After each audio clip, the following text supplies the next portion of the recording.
Who's carrying the hobgoblin? Cool. Guessing Coltaine? So, I guess just over his shoulder? Or... Is it possible to make a travois or something out of the materials in the room? I don't know what that word means. A sled? Sure. So you're gonna drag him along? Yeah.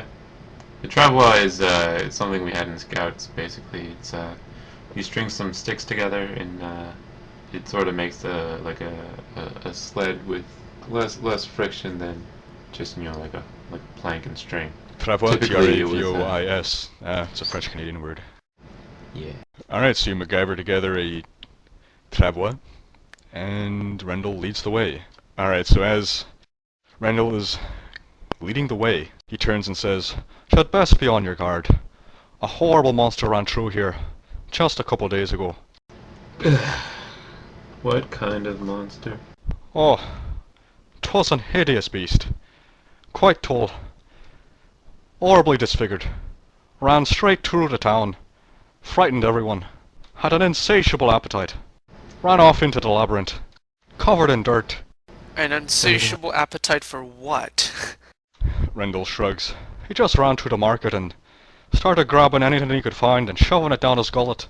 Growling. Wait, it didn't kill anybody? One shopkeeper tried to stop him, and he nearly bit his arm clean off. Wait a minute. He was ugly? Was he very big? It wasn't Rhekd. Oh, I'm starting to think it might be.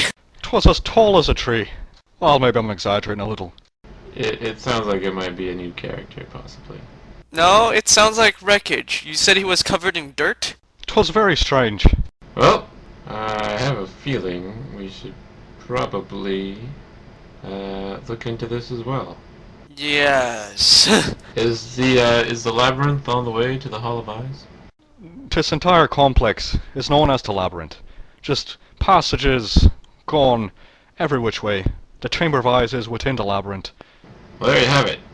I have a feeling if destiny is destiny, we'll run into this monster. Otherwise, we won't. We won't go looking for trouble. We got enough trouble with these slavers. If it's bad, though, and it comes to us, we will do what we do best. And take a long time almost dying and hopefully kill it. As it is, keep leading the way, Halfling. I don't feel like fighting right now. I can't believe Rhekd is roaming around this place. And not me Rhekd is controlling him. dead. His grave was dug up. Wait, what? I don't remember that. Dude, where were you? Rhekd and Zaxar the Paladin's graves were dug up. Oh man, we're gonna have to fight an undead Rhekd. Apparently not, because he's still going for food, so I'm guessing something happened to him. He's probably not dead, actually. Well, we shall encounter him then, I'm thinking. Most likely. And this Zaxard fellow. Alright, Rendell leads you down the path until eventually you start to hear the cacophony of an active and healthy settlement. You emerge from a tunnel into an enormous cavern. Dozens of lanterns hang from the walls, and 7 thick pillars make evident how this chamber got its name. You can see them 1, 2, 3, 4, 5, 6, and 7. This one's going through a house.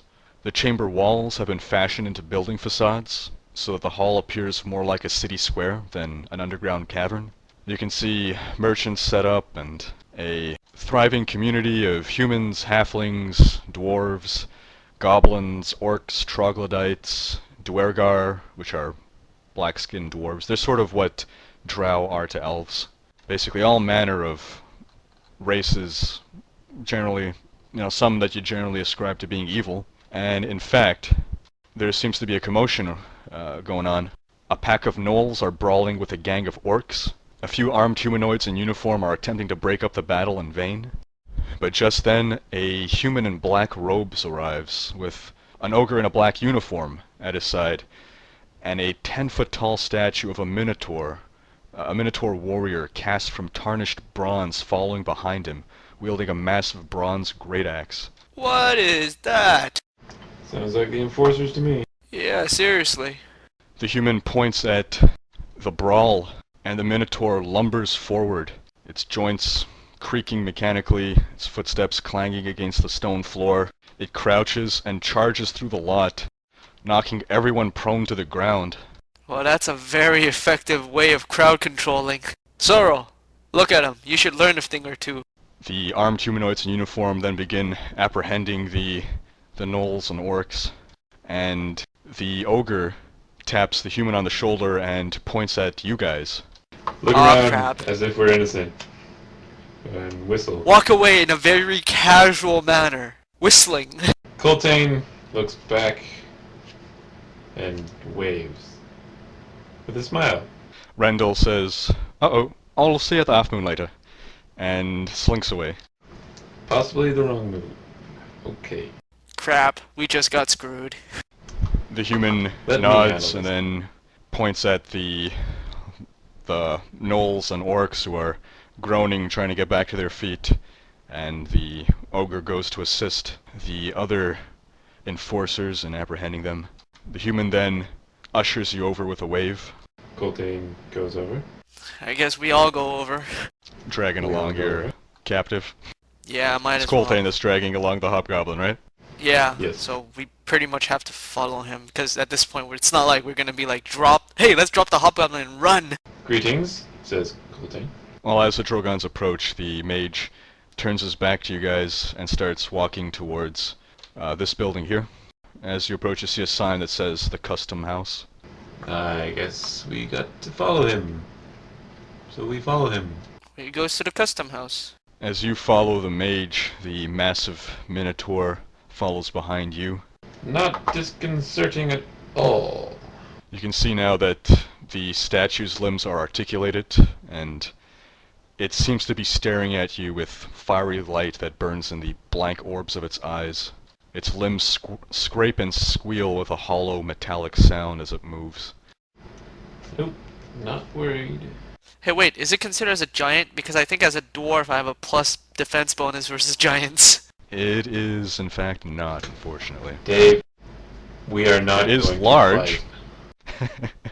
So the man enters the custom house. I'm presuming you follow. The minotaur stays outside, stands guard at the door. The man takes a seat behind a desk and points at some nearby chairs, or gestures at them. We sit down. Yeah. Winter begrudging. The man leans forward in his chair, elbows on the desk and fingers tented, looks each of you over with a raised eyebrow. Good afternoon. What business brings you to the seven-pillared hall? We are looking for some friends of ours. Not friends. We're looking for some villagers at the request of Winterhaven. Apparently there's a group of slavers called the Blood Reavers in the area. We're just looking to peacefully reclaim the villagers. And How about you? these villagers are friends of yours? Well, I've never been to their birthday parties, but we've done services for Winterfell before, and this is, in many ways, just another service. You But said it's, this town's name is Winterfall? Winterhaven! Winterhaven, yeah. Sorry, there's been many He winters. looks suspiciously between Coltaine and Rhekd. This was Coltaine It is speaking, right? Not Winter? Yeah, it's Coltaine. Winterhaven. Sorry, Winterfell is the name of a keep nearby, which was Roll a part of the bluff check. service. I can't Oh, we're so screwed. In fact, the name of our last adventure was Keep on the Winterfell. Yeah, isn't how is this a This bluff? is then? Shadowfell. Was it? This isn't a bluff. This is just Coltaine being bad memory. Okay, so he's not making stuff up. He just honestly. All right, so no need to bluff then. It's just a slip of the tongue. There's a keep known as the Winterfell near this town called Winterhaven. I think so. Why did you Winterfell. say these things? I believe I'll need to speak to each of you separately Sure. to ensure your stories match up. No problem. Shall I go first? He nods and then points at the door, looking at the others. Rhekd just shakes his head and like says to Coltaine, "Don't be an idiot," and he walks out. Winter follows, and I'm sure so does Otto. Sorrow. Alright, so I'm gonna ask Dave and John to leave the room, because I don't want any metagame memory going on here. So, Dave, John, I'll call you guys back in. So what does Coltaine tell this man? What does the man ask? He stares at Coltaine intently, waiting. So what do you want to know? I'll tell you anything. I'm not here for any trouble. I'm just looking to save some villagers. These villagers who come from Winterfell, you say? Winterhaven is the village, or town, possibly city. And this village of Winterhaven was endangered by a keep of Winterfell? Something like that, yeah. And you aided in the saving of this Winterhaven from the threat of the Winterfell? Yeah, there was a evil presence. There was a bad guy summoning some dark powers. We stopped him. Cool. It was pretty cool. And how long ago did this take place?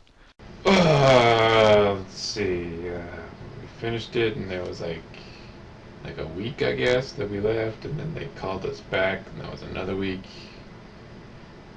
And we came over here, and probably another week. So I don't know, probably under a month ago. Narrowing his eyes, the man says, "So you are having difficulty remembering the details of a rather significant event that happened less than a month ago? Do Very you tiring. save villagers so often that the details of this particular escapade evade you?" I'm not known for my memory. I've taken a few hits on the head. I like to think I've got a certain amount of charisma that helps me get through, and I let most of the, let's just say I got a pretty bad memory when it comes to names, time, names. But I try to be a good guy. I could probably get you some references if you wanted. And what are your plans in the seven-pillared hall? Well, as I said before, we are looking for the slavers known as the Blood Reavers. You've probably heard of them. The seven-pillared hall just seems to be on the way. We were going to stop by your inn, if that's alright. We're going to stop. You don't want to bring any trouble here, because you guys look pretty like you got a good thing going. We don't want to mess that up. So you are simply passing through. If that's alright with you, yes. And this hobgoblin whom you've dragged along with you? Yeah, he's one of the slavers. We came across him a while back, got into a bit of a scuffle. He's the only survivor. He was pretty nice to us when he surrendered, so we didn't want to kill him. We were hoping local temple might be willing to take care of him. He seems to have changed his ways, so I have a feeling he'd be willing to help out. And your name is? Coltaine. Nice to meet you. And the names of your companions? Well, the dwarf's name is Rhekd, the elf's name is Winter, and the tiefling's name is Sorrow. Very well then, Coltaine. If your story matches up with that of your companions, you should have nothing to worry about. Great. And just so that I'm clear, you, I assume, are the authority in these parts? He nods. I am the Mage of Saruun, presently presiding over the hall. Well, it's nice to have met you. I hope we don't meet under any unpleasant circumstances. I, for one, want to try to keep my life as peaceful as possible when I'm not, saving villagers and stuff. And in the future, I will certainly say that if you guys ever need some help once we're done with what we're doing here, you can always ask for us. You've been very polite so far, so we wouldn't mind helping you out if you need some. But right now we are a little busy. But, yeah. On I'll your just head way out, call in the tiefling. Okay. Have a good day, sir. So Sorrow takes a seat before the man. Yes. Your name is? Not important. Your name. Sorrow. The names of your companions? Coltaine, a thunder thief, and Rhekd. The And man halfling. frowns. Coltaine, Thunder Thief, and who? Rhekd. Interesting. Who is No. this Thunder Thief? Wintier. The hobgoblin you've brought with you. Yeah, what a waste of skin. Yeah. And time. Oh god, that was a big waste. Should've just killed him, left him in the fire. The fire? Yeah. It's a big fire. Where is this big fire? Oh wow. It's not the big fire anymore, but I don't know, in the hallway. A hallway situated. This is out of character. I don't know where this hallway is situated. It's along the Road of Lanterns. Along the Road of Lantern. And who started this big fire? I did. Who else? And you regularly go about starting big fires? Yeah, it's kind of my job. I do like a little like a spark thingy with my I guess a prestidigitation. No wait, hold on. Prestidigitation. Yeah, that. And do like a little spark and fire with my hand. So you started a big fire in a hallway like you normally do. For what purpose? To defend myself against other hobgoblins. Where are these other hobgoblins? In the fire that I started. Gee, this guy not. You don't understand. He raises an eyebrow and scowls. And what is your intent with this hobgoblin that has survived your big fire? My intent's to kill him. I don't know what they're planning on doing. I believe I've heard enough from you. Call the dwarf. Sure. So it's Rhekd's turn. Oh god. Oh god. So Rhekd takes a seat. If he has to, yes. Your name? My name is Rhekd Hillcrusher. I don't crush hills. The man frowns. The names of your companions? Well, I know there is Coltaine, whose last name I, strangely enough, never really learned. Actually, I never learned any of their last names. There's Coltaine, there's Sorrow, which is, Sorrow, and Wintier, the elf. And what of this hobgoblin you've brought with you? Yes, the slaver that we've captured, more or less. We were actually planning to bring him to either the temple or to the authorities. For what purpose? If it was to the temple, we were planning on to leaving him to their care and possibly maybe changing his attitude in slavery. Otherwise, we would have given him to you so that you may put forth to your justice system. What crime has he committed within the seven-pillared hall that would make him my concern? That is a good question. We actually learned from a halfling named Rendell, Half Moon, that your boundaries are actually difficult to comprehend. Our boundaries are quite defined. Well then, maybe you won't care for him at all, and we'll take him to the temple instead. And how did you come upon this hobgoblin? Well, maybe I should just tell you the whole story from the beginning instead. Does he nod or anything? He just stares at you. Alright, so believe it or not, my friend Coltaine, who you met first, was actually right. We used to, how should I say this? Be rather well renowned in the city of Winterhaven to the north.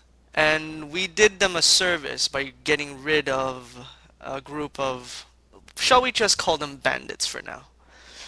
Either way, we gained... This city of Winterhaven lies to the north, you say? to the northwest. North or northwest? Northwest, if you travel by the King's Road.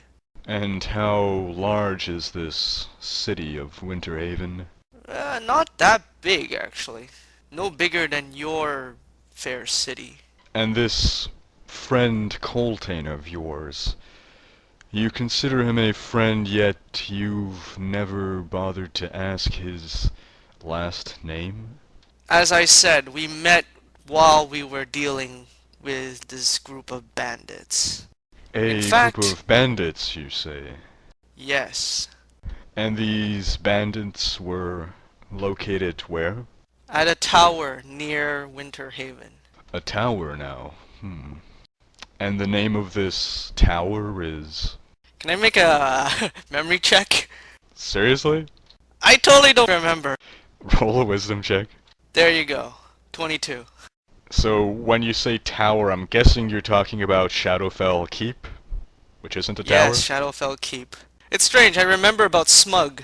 Or Snug, or whatever his name was. Nope. Ah, it's funny. Our listeners know more about this campaign than you do.